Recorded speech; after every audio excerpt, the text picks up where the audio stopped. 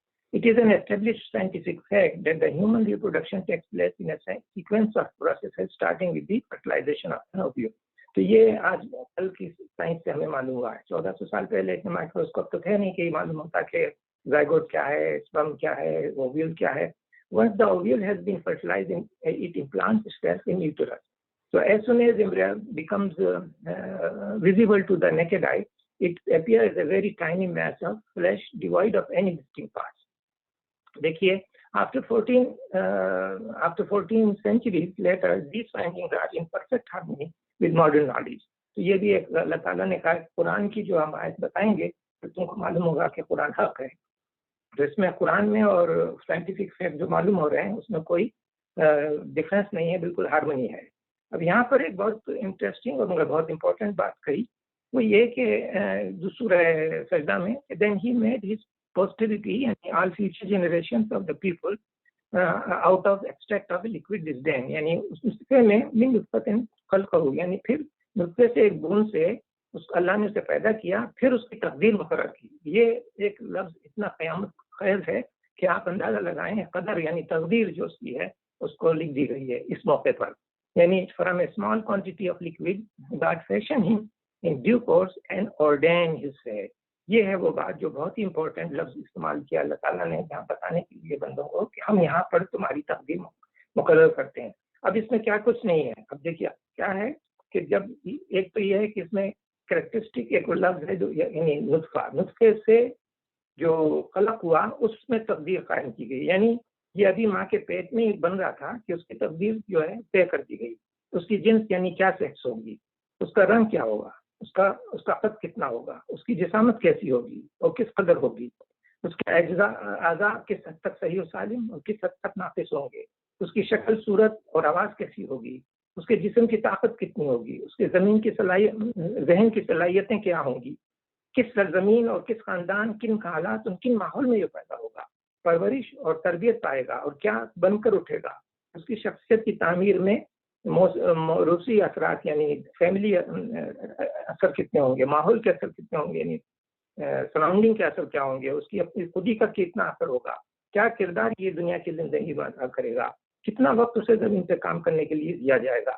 اس تقدیر سے یہ بال برابر بھی ہٹ نہیں سکتا، نہ اس میں ذرا برابر بھی تبدیل کر سکتا ہے.